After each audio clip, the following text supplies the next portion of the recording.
according to Labour Party.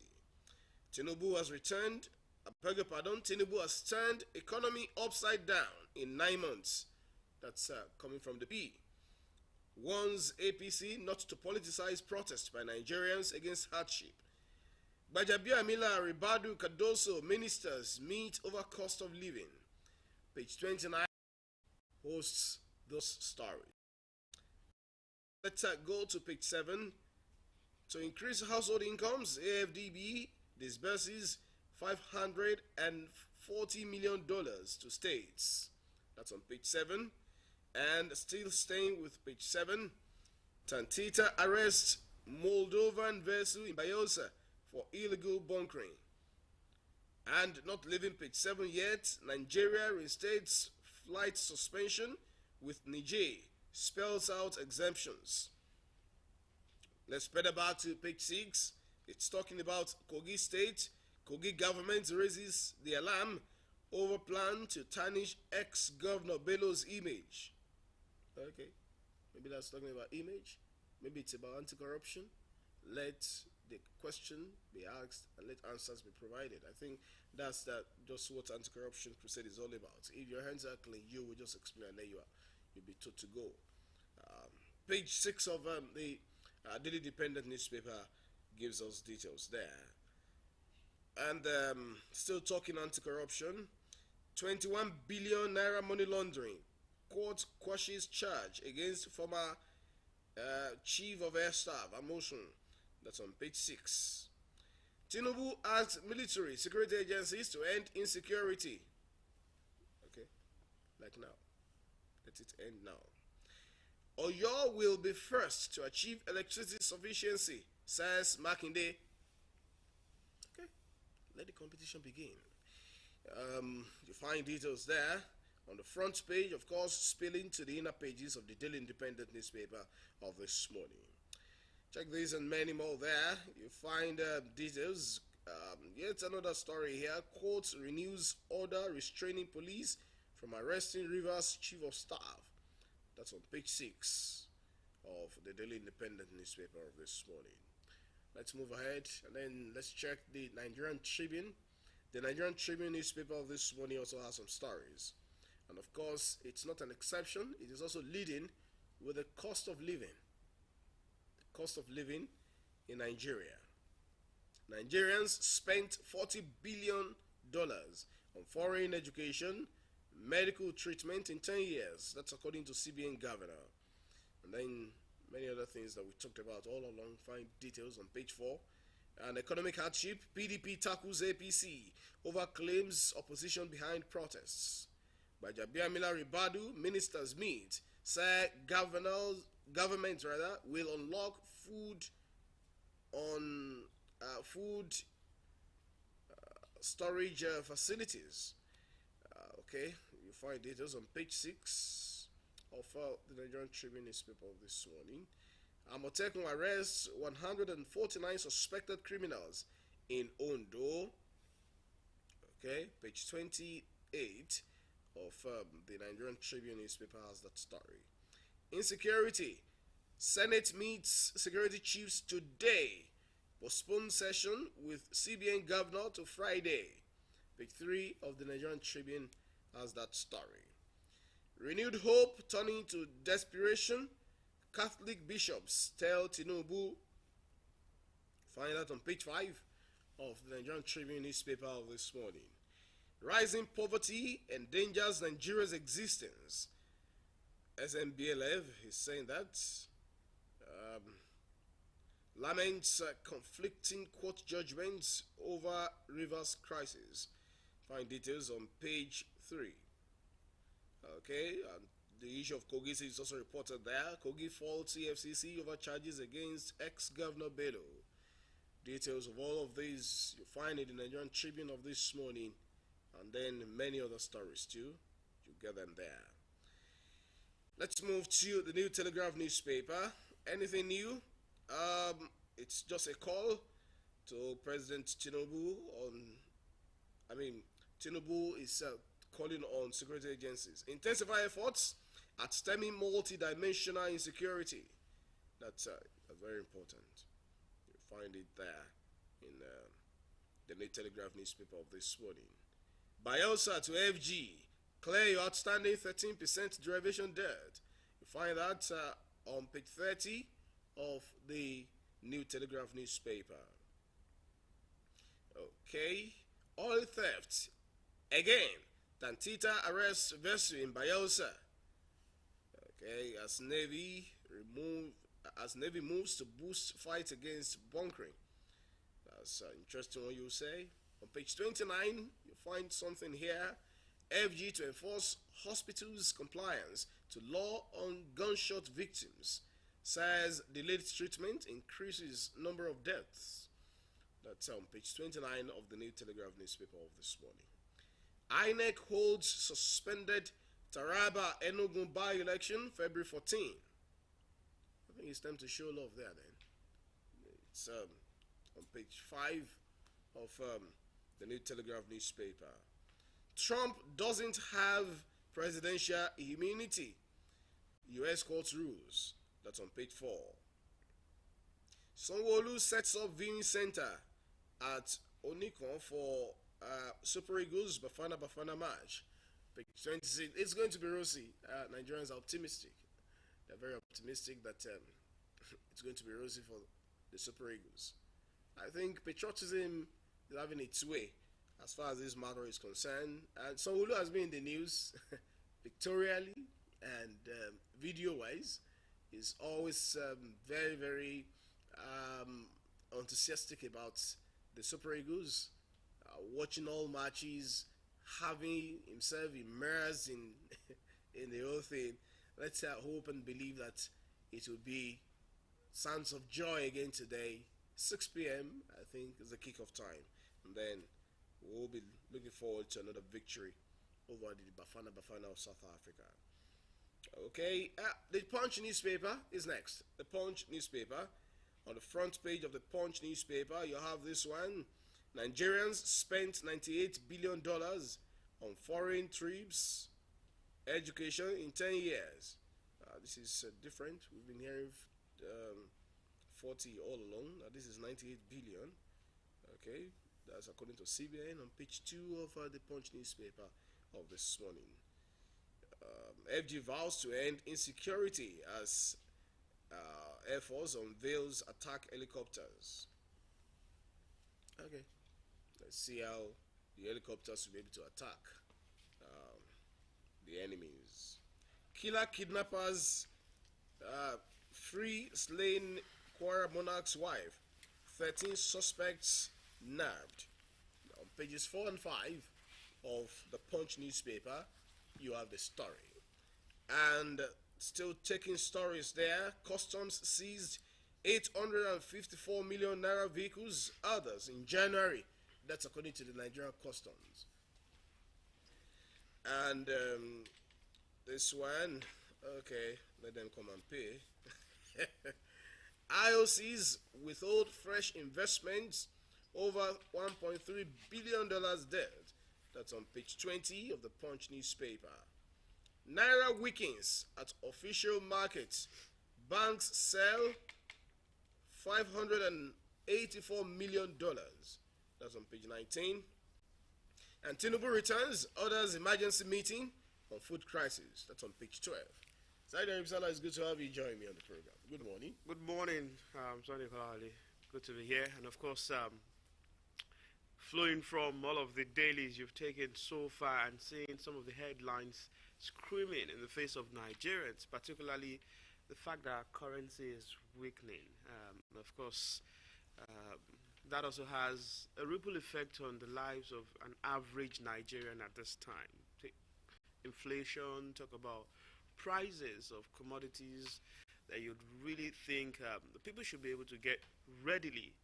But all of this seems to be just gradually moving out of the reach. Some say now, not just of the common man.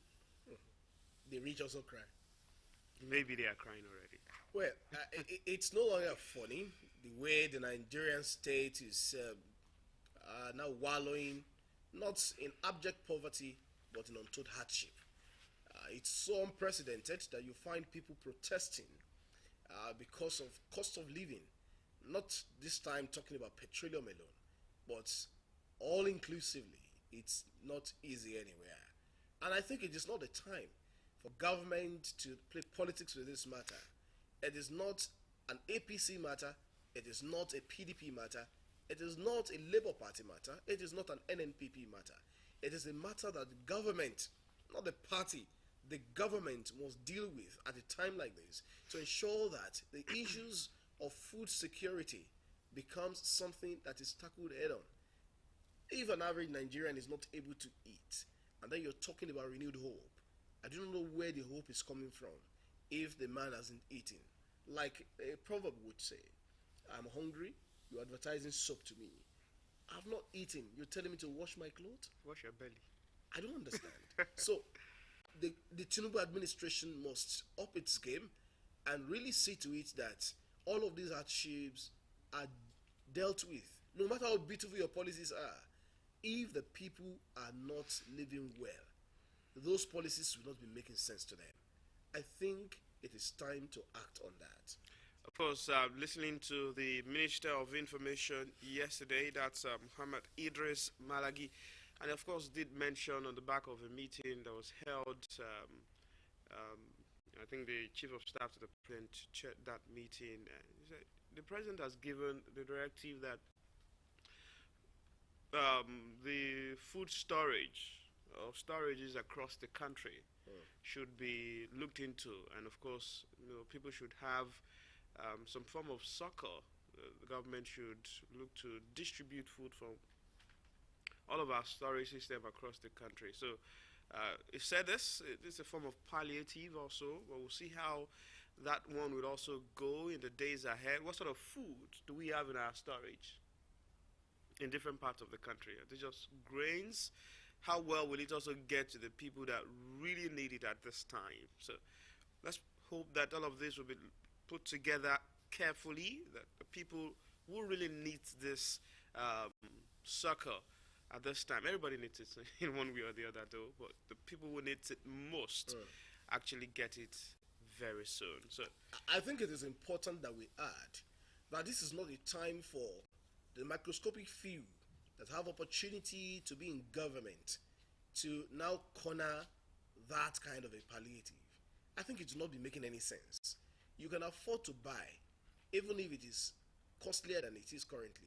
So if the palliative comes and it's in form of food for the people, the distribution must be done in such a way that those who need it must get it, and not that you be ordering it, hoarding it for political reasons, for campaigns and all of those things. You find the shameful things that these people would do to go and rebrand, and then you're using a campaign issue. I do not understand why such should still fester in this century. It does not make sense. So let's hope those who really have that mandate to ensure this delivery gets to the people do not fail. Let's check some other dailies this morning. The Nation newspaper is next on the program today, and the Nation newspaper is leading with this bold one. Federal government, our economic policies yielding fruits.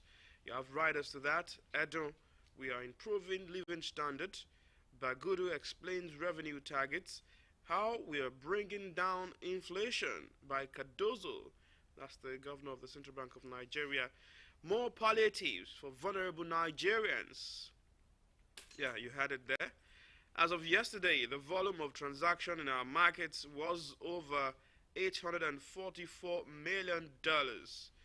These measures should stimulate growth faster, foster innovation, and uplift the lives of every Nigerian. This had the optimism been shared by the government representative. They were in the National Assembly yesterday to really talk about some of these policies and how it's panning out for the country at this time.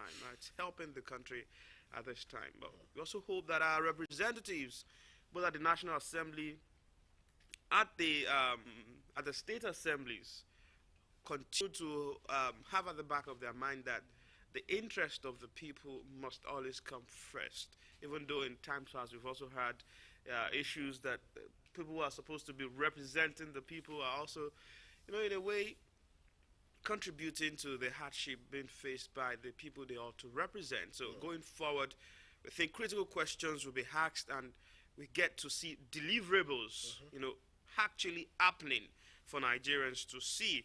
Other headlines in the Nation newspaper quickly: APC opposition throw brickbats over Mina Kano protest. That's also in the Nation newspaper. Government to release food items from reserves to crash prices. Tinubu's special panel swings into action. Talking about crashing prices, the minister also did mention, that's the Minister of Information, that it's not as if some of these food items are not in our country. But some persons who understand that, yes, things are a little bit harsh in the country, that in a way hoarding some of these products, waiting to capitalize when they can also get maximum profits or maximum price for some of these items. So all of this put together, you know that some people are ordering, go after those orders. You want to release food in the reserves, do so and let it get to the people. Honestly speaking, Nigerians are not interested in those explanations. What Nigerians want is action, not explanation. I do think that the person who has the power in his hands to, how do I put it, to regulate, I think that's the word, to regulate all of these things, should not come here and be telling us that this is why I cannot do this, or that is why this cannot be done. Look, those people are called saboteurs in economic balance. Deal with them. You don't just come here and be telling us that, yes, some people are hoarding.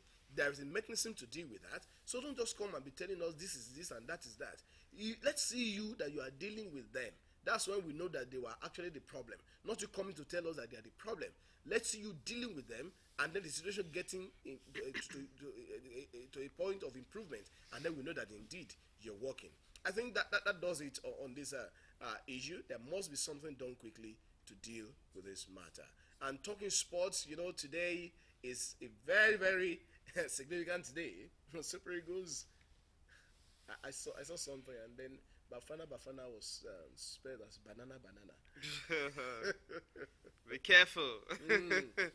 Of course, sport news are for you this morning. The big one, it's the encounter between the Super Eagles of Nigeria and South Africa. In Ivory Coast, right there. Semi-final clash, or quarterfinals clash. It's a clash between familiar foes right there at the Africa Cup of Nations, and who will take the day? Cherry news we got yesterday that Super Eagles striker Victor Osimhen has been declared fit for that particular encounter. So let's see if Coach Jose Pesaro will field him from the start in that particular game.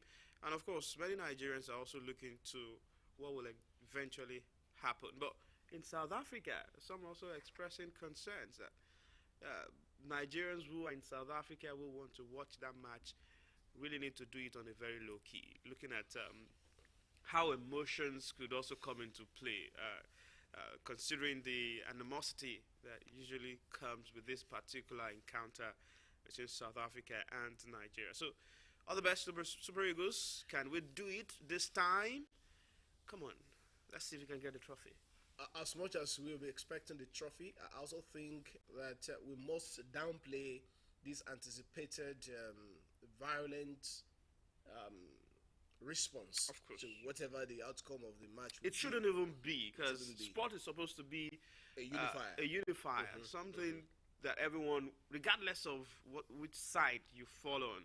So don't let anyone to be putting xenophobic tendencies in the brain of South Africans. It's a game, and of course somebody must win, and somebody must also be on the other side of the fence. All right, we take our first break on the program. When we come back, we'll be talking about cleanliness of Ondo State in terms of waste management and environmental cleanliness. Please do stay with us as we engage in the General Manager of the Ondo State Waste Management Authority when we come back. Stay with us, everyone.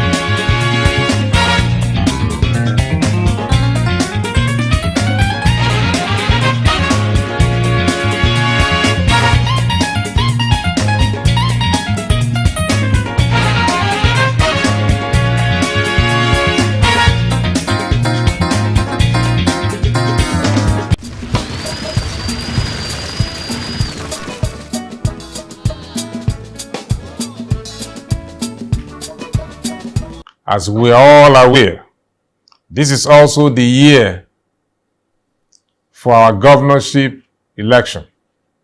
Expectedly, political activities will gain prominence as we march towards the election. However, let me implore all political parties, aspirants, and their followers to eschew violent conduct that can threaten the peace and tranquility of our state, and ensure that they follow strictly the guidelines issued by the electoral umpire. The election should be a contest of ideas and choices and not an opportunity to settle political scores or an excuse for calumny.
Welcome back, everyone. Now, our first conversation today will be centering on keeping Ondo State clean and the task before the Ondo State Waste Management Authority, as we've been joined by the general manager of that agency, Mr. Fola Omowole. It's good to have you join us on AM today.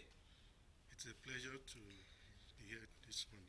Let's start from the new drive, the new approach to keeping Ondo State clean. I understand that just like the economy, we're now introducing palliative, introducing all of that. What difference will this your new approach, keeping Ondo State clean? I understand you're starting with Akure, the state capital. What difference will it make? Well, thank you very much. We can recollect that some past years, let me say like 1, 2, 3 years ago, there have been a lot of complaints, outcry from the public and far and near. And why? Because the issue of cleanliness is not what can be hidden. So it's what people will see about the state of the cleanliness of the capital city of Ondo State. And that could as well also be informed by certain issues too. All these things communicated to the idea that we just have to review our processes, the way we go about the business of cleaning up the city, because the issue of waste management is a daily affair. Everybody that lives on a daily basis, as we wake up and go about with our daily activities, we are bound to generate waste. So, and that is why the issue of management comes in. And if the management has a problem in one way or the other, it will be obvious to everybody.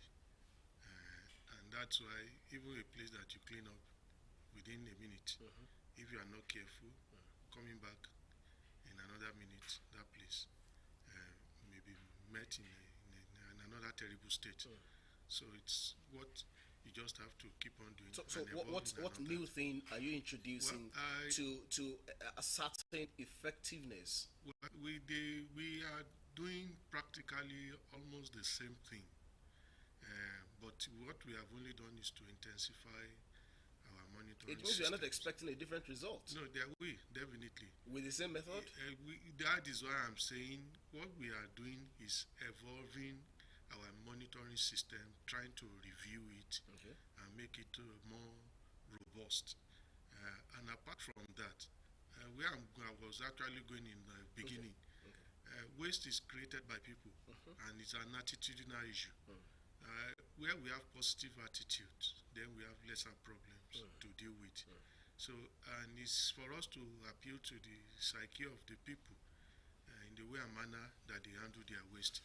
So it's part of our monitoring process. If people are responsible waste generators, then we have lesser problem to contend with. Mr. Mowale, we have a whole lot to deal with in this conversation, so let's take it bit by bit. I understand and I agree with you totally that there must be a way to appeal to the psyche of the people. For me, that's advocacy. But then, advocacy will never last forever. There must be a point where enforcement will come in, which is the vehicle for compliance anyway. It seems, and I stand to be corrected by you since you're here, that enforcement has been at the lowest ebb. Hence, what we have witnessed in terms of cleanliness of the state capital and by extension, the state. What new thing are you bringing into enforcement? If we cannot totally put everything on enforcement, the chain is a long one. The process of collection has to be sound. That is one. I started with the attitude of the people first, the generator. Then the infrastructure, that is the framework being put in place to handle the waste. That one also must be working effectively before you can now go to the issue of enforcement.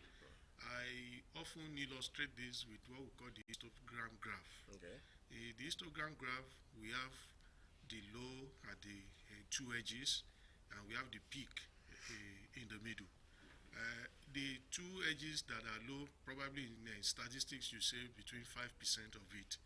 That means 5% of people, whether you like it or not, they will conform to the standard. And 5% of people, whether you like it or not, they will not conform. So the 5% non-conformists are those that are meant to be enforced. And whereas the other 5%, whether you enforce, whether there any advocacy or not, they are not going to, they will just keep to the good behavior. So the bulk of people at the middle, probably 90%, they are just, these are the kind of people that to be informed. Let's be practical, Mr. Mowale, and that's because of the exigency of the matter on our hands. There are people we call private sector participants. These are private companies participating in the management of waste in Ondo State. Now, many areas in Akure, let's start from Akure, the state capital, complain that they're not being serviced by these PSPs. Hence, what we find on our roads, on medians, and many other places, and the proliferation of illegal dumps, which we come to discuss in the course of this conversation. What are you going to do to solve the number of PSPs from 30-something to less than 10 now, if I'm correct? Well, yes, like I said, it's a long chain. Now that is the issue of the collection. In the past, the issue of waste management in terms of collection used to be handled by government. Then we call it waste management as a public good. But you cannot continue to remain at that level. All over the world, waste management is a business. The people have to do and make profit out of it. We have examples even close to us, Lagos State and many other states that are involving private sector. So in maybe 10, maybe 15 20 years ago, let's say 15, between 10 and 15 years, we were able to stabilize the idea of bringing private sector into waste management in Ondo State.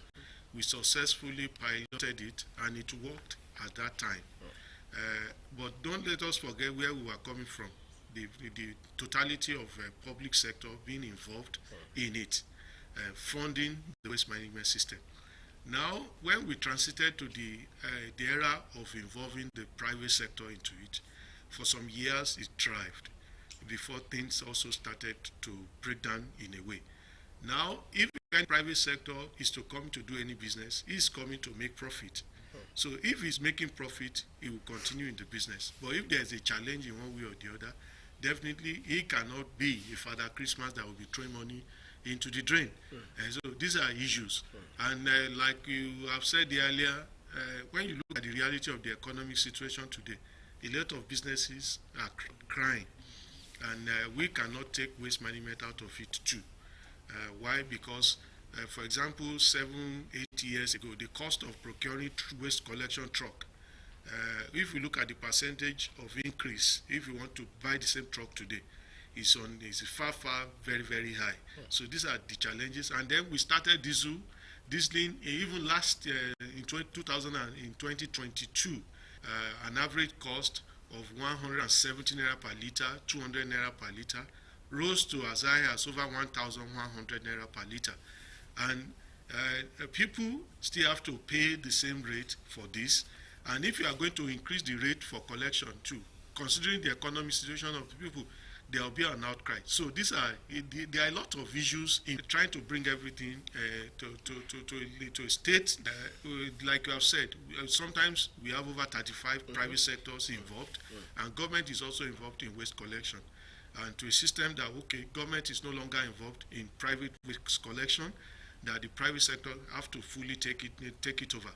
But in a situation that many of the businesses are saying, okay, this thing is not. So how many PSPs do we have? As of today now, we have 20 areas being serviced. I don't want to say the numbers now, because we assign PSP to a catchment area. So if we, hypothetically, you can say 20 PSPs in a way, but we may have one having more than an area that is doing. This is an area now that we should be having like 50. So when as at today, the business climate is still very tough, and it is just for us to manage the situation as it is today until we get to a level that everybody. Just opposing some of the submissions you made, at the time it was for public good. Now it's businesses for profit making, for private investors who are coming into. And you've identified all of these challenges, and at the core of this is the role government should play in enabling an environment for businesses to thrive. When you look at, place all of this side by side, it appears there is still no headway, isn't it? No, we won't say that. And now, because we have communities, yes, we have areas who have waste in front of their house running into almost half a year. About 6 months. Evolving our strategies too. For example, government is fully into it as of today too. But the situation that also, and that's why if you go around today, you see a lot of scavengers. So many of what used to be waste in the past, they are no longer waste. So what we are trying to do as an agency is also that we have adopted at our agency. And that's why we are strengthening our enlightenment and community mobilization department too, so that this advocacy can go around, and we are aggregators too. Okay. So where we have community aggregators, people in their own various homes, they can do a kind of a source separation of waste, where they can take it to within their community and aggregate there. And a major collector can come and take it. So these are some of the things. So when we have lesser quantity of what to deal with, and then the problem will be lesser. Because of our time, let's move a bit faster now. There's also the challenge of illegal dumps. And when you check certain places, and I give you quick examples, Futa Northgate area, Adesupa area, the Federal Government Girls College area, and so many other places like that. I know you are aware of this, including the Obaile axis. And one thing that's been noticed about the Obaile axis, which is the gateway to the airport, is that PSP isn't servicing the place, or maybe there's no PSP assigned to the homes are also springing up around the government house. I'm not sure you know. Which area? Government house linking Okeda. No, you have at least 2 points there. Oh, well, we do our monitoring, and what we try to do as much as possible is, if we see any illegal dump springing up, quickly we attend to it, so that it will not become a culture, so that it will not become what people will be accustomed to. And we still try as much as possible to tell people, you don't just throw waste anyhow, anywhere. You are part of the people defacing the face of Ondo State. If you are doing that, is doing that as a citizen too. And apart from that, government cannot fold our hands. When we see any of these dumps, we spring to action to ensure that it's eradicated. And like you have mentioned, the examples you have given, the one along the airport, the one along the Adesupa, and many other places like that. Around December time, we cleared some. And we are constantly monitoring these places so that we'll be able to address the issue of illegal. From your monitoring, are you aware that wastes are coming back there? Yes, that is why we are doing that. But we are not going to stop at the level of clearing. Okay. We also want to go further. Many of these places, there is a popular saying: if a place is left idle, it stands to be abused. So, and any property whatsoever. So it is for us to repurpose that space. Okay. And part of the strategies that we are evolving is, many of these places, if we have cleared the illegal dumps, we are going to repurpose it, probably for horticultural purposes. People who are doing horticultural gardens and all that, we can encourage us, if the owner of that particular space has also been proactive in the management of his or her space, there may not be illegal dump. The place being turned to do what we call beautification in those places. That's why I said the Ministry of Environment is in. We want to ensure that all these spaces are repurposed. And Tomorley, let's before we close this conversation, let's break this into the smallest bits possible. Waste is bad or waste is good, but of course, waste disposal is encouraged in the best possible way. And now we have a situation where we are currently looking at a business model evolving to see how best to manage waste and not really getting to some areas. And now we are also fighting the issue of illegal dumps, of the holes. Yet, people have waste in front of their houses. They need a place to put it. Isn't it right for government to say, look, while we are still working to ensure that for example, in the Obaile access, while we're still working to ensure that PSPs really service that area to the maximum level, this location, if you can move from your house, dump here, we will come collect. You made an allusion to that earlier. Don't you think it's now proper for next about 2-3 minutes drive, you find another one? Let's PSPs working maximally. Showing interest to come in. Maybe despite the harsh economic situation yes, and business. People, yes, that is why we cannot. It's just like you are saying that people stop eating. So waste is a daily issue, and it has to be managed. So even despite the situation, we have people coming to our offices on a daily basis that they need the service. And it is an essential service that has to be provided. For example, that of the Obaile axis, recently we have somebody that is also interested to take over that particular axis in terms of waste collection. Now I will go back to what the example or maybe a solution that you are trying to suggest. No, I'm asking if it's a possibility. It is a possibility with a clause. The kind of structure or a system that you are proposing is a communal system too. A communal system can work when your community has been clearly defined. But when you have an irregular community that you cannot define that community, it may become a problem rather than being a solution. For example, if you have an emerging community, maybe an isolated community, that I can determine the size of that community, in terms of the number of residents that are living within the area that are going to make use of the facility that will be provided in terms of the communal bin. It's good we can provide such a facility for that kind of a community. We have to also engage with them, determine where it's going to be placed and all that. But we are in a community, we are in an environment, we don't have spaces designed for placement of communal storage facility, for placement of communal bins. So these are some of the things. So our urban design has not been done to accommodate placement of communal bins. And if we don't have a community that is properly organized, that particular facility may become a problem. Somebody, we have to go now. That's why we have to be careful. We have to go now. In 30 seconds, what is the plan to clean up Shasha? The market. Well, we do a weekly market sanitation to all these places. And last year, severally, we engaged with the leaders of the market, which we are going to follow up this year. Okay, so you are not taking action this year, you still want to follow up? We are meeting. We will continue this conversation at another time. You understand that we cannot exhaust all the issues in one breath. I thank you so much for coming on the program this morning. Everyone, we will take a short break now.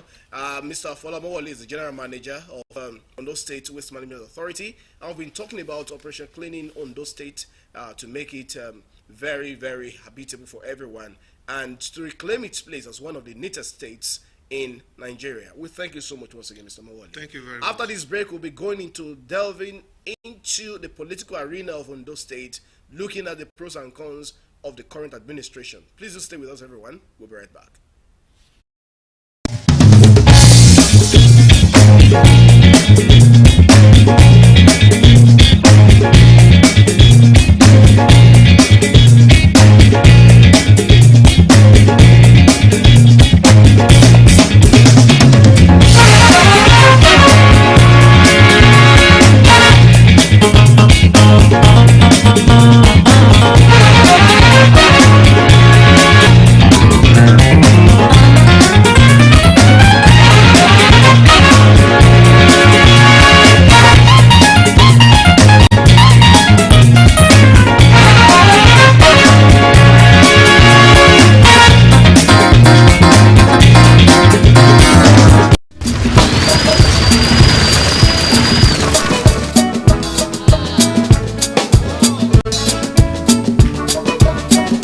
As we are all aware, this is also the year for our governorship election.